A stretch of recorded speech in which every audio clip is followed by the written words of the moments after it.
Hello, Gemini. Thank you very much for tuning into this week's read. For the main part of the read, I'm using the Bonefire Tarot by Gabby Angus West. There's a website on here if you would like it, schifferbooks.com. If you want to find the artist or this deck or anything else connected with that, of course. Supportive Oracle cards, Magical Spell cards by Lucy Cavendish, illustrated by Jesse Reisch. Reisch is R-E-I-S-C-H. It's a deck from 2002, but I did see that there's a website on the back here, hayhouse.com, hayhouse.com. I know that that company is still in existence. I just don't know if that's still the website. You might have to Google it to find them, just to be fair.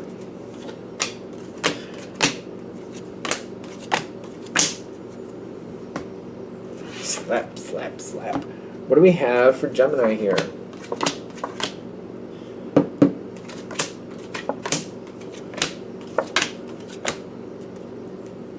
How much is it worth? How much is it worth? That's my first thought. So going in, you have a very strong energy.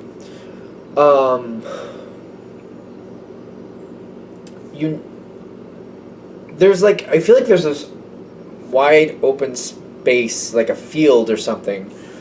Because you got fertility, but you got the world.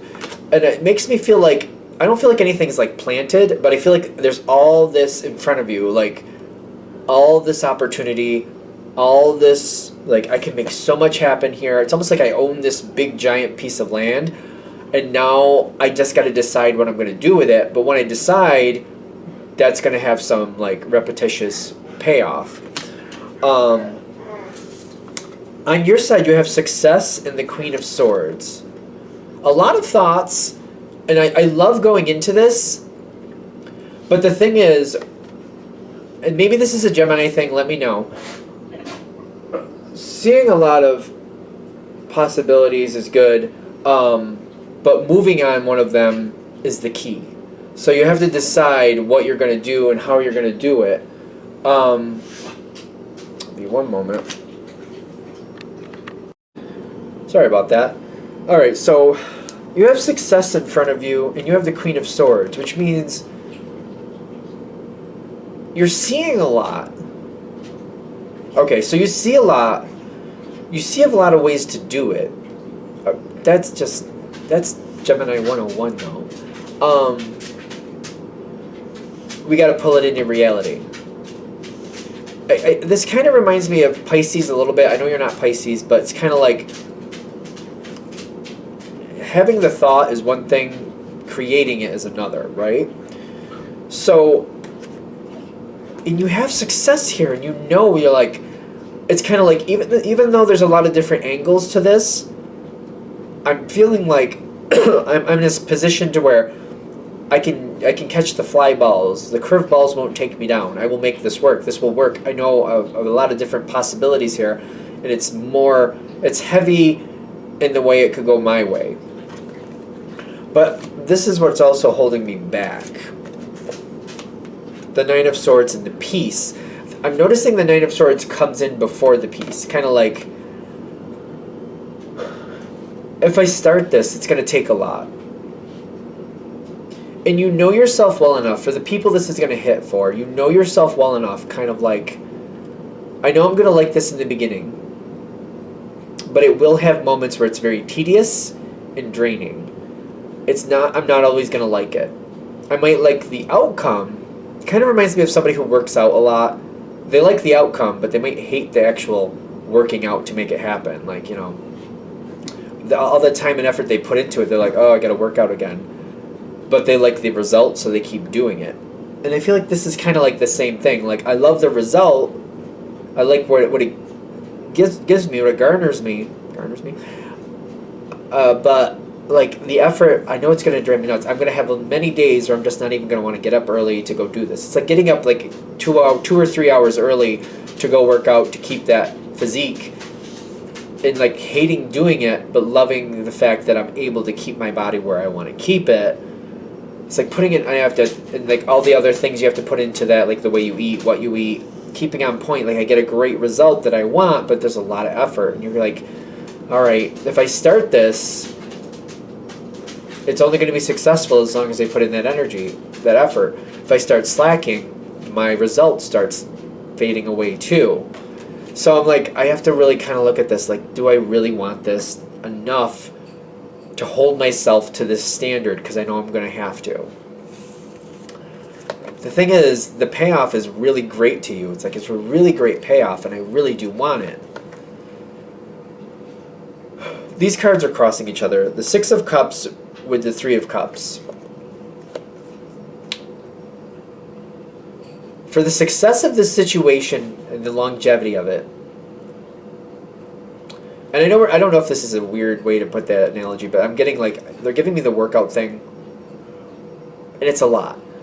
But when I'm getting the Three of Cups coming in with the Six of Cups, there's both cups, right? You know? If I can have other people with me on this journey who will help me stay online with this, kind of like, if I have somebody I'm going to the gym with every morning, and somebody I'm doing this where we're eating the same stuff, even if it's different people. Maybe I work out with this one, I do my eating with this other person, I make sure I get to bed on time, this other person helps me with that. I have different people helping me with different components of the situation. So one person, they're like, oh, I'm turning in, I hope you are too. And you're like, yep, thank you for keeping me online with that. Another person's like, I'm getting my meal plans together. If you want to come over, we can create together and, you know, maybe cook together so we can have things for the week. Okay, I'll do that. That sounds great. Another person like, I'm going to be up, I'll be there, I'll meet you there at 4:30 tomorrow morning. And you're like, I'll be there. Okay. If you have this, you will have your success. It's kind of like, you know, if you have somebody else almost kind of cheering you on or doing this with you, much easier. It's just easier to fall in plan with it. Kind of like, you know, yep, I made that commitment. I'm going to uphold that commitment. This person's going to be expecting me there. This person's keeping in touch with me. They're helping me stay in focus and stay on track for what I really want to happen here. This seems to be like the key to your success. Because it's a lot easier to keep yourself on plan and keep it going. Because it's kind of like, if it's just you getting up in the morning and working out, just you doing all the meal plans, just you making sure you go to bed at the right time, it's much more difficult for this situation. There's a cat behind me, fair warning, he might jump into frame, I have no idea. It's good. I feel like this is literally key to your success. I'm not saying you can't do it without this, so don't get me wrong. I feel like this just makes it noticeably easier. Because I'm getting, when you add these other components in with these people, you have people moving forward, kind of like, I'm going to do this type of exercise now. I've decided I've been doing the cardio with the running. I'm going to, like, I got a membership over at this pool, and they're open at the same hours. I'm going to go over and do that. You want to come with me? And you're like, oh, yeah, I'll do that. It just kind of like, it keeps it fresh. It keeps it lively. It's kind of like the same thing with the meal thing. Kind of like, oh, if there's certain meals you're going to do, you're like, this person's like, oh, I found this out, and I'm going to start using this. I bought some extra if you want to do it too. You're like, cool. Like, it's almost like these little surprises. Because, like, Gemini could see angles. That's cool. But, like, when somebody just kind of adds in random things, that's even more fun for Gemini. Like, ooh, something new, something random. Let me see how it fits. This could keep your energy lively and upgoing. Because I feel like effort keeps coming in, new information keeps coming in. It's not information that's just dependent on you searching it out. It just kind of falls in front of you. It's kind of like running down a new path and the animals and seeing new things, and just birds are flying around. They just kind of randomly get in your way. But you're like, this isn't in my way. This is actually something else I can use to help me move forward. Really good energy. I really do like it. Adding other people in. I feel like that's what this whole thing's about. Adding other people in. Having other people help you the way you see appropriate, but they just keep adding in random influences. There's just random influences. And the more people you have involved, the more of these random influences happen, and I really feel like that's where you thrive. The more random stuff comes in, the more you're like, ooh, possibilities. What else could I do with this? Let me do it this way. Let me do it that way. This is like where you really thrive. So I really feel like if this is a situation where maybe you're not really sure you want to add other people in, I think this reading is saying yes, add those other people in, because I feel like it's a lot. It makes it stronger. It's like it flips this strength card for me. If you're doing it all by yourself, it's like it's dependent on you to lift that barbell every time, and it gets very tedious and boring. If you have other people, it makes you even stronger because it keeps you changing directions, but still, like, you're still building the muscles to lift that bar. Maybe today it's the big bar thing, whatever you call that. Then it's dumbbells. Maybe another day it's water bottles. Maybe sometimes you're just doing inverted push-ups. I don't even know if that's a real thing. I'm just saying you're finding a lot of different things to do, a lot to get the same result a lot of different ways.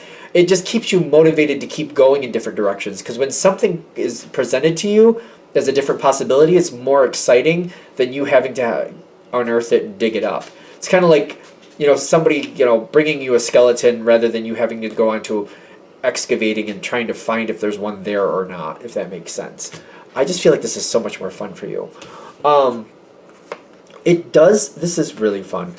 It does pose a lot of challenges that way, but you love it. You do really well with it. You go really far with it.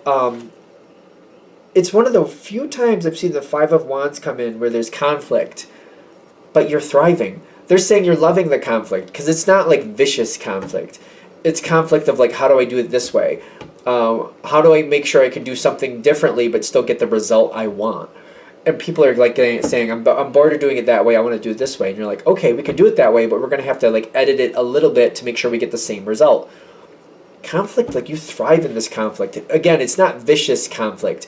It's just kind of like, how do I change this but still keep my result? That's your type of conflict. That's the type of conflict I feel like you thrive in. Not like, aggressive, nasty, mean conflict, but, like a conflict like, ooh, this isn't working. Like, we have a roadblock here, so I have to find a way around it. That's my conflict. And you can. You thrive, but you also help other people thrive too. So it's not just a one-sided thing. Because the more you show different ways to do things, the people around you are like, ooh, that's cool, Gemini. Let's keep doing that. It's fun. It's a good energy. I don't really remember the last time I had the Five of Wands come in a positive way, but for you it is. You're thriving with it. Are we good? Good. I'm going to shut this down here. I hope that helps. Thank you for watching. If you'd like a direct reading from me, shoot me an email, jamesforastral@gmail.com. It's James, the number 4, astral@gmail.com. Also, if you would like to leave a small donation, the information's below. Clearly elective, but thank you for considering if you do. Have a good day.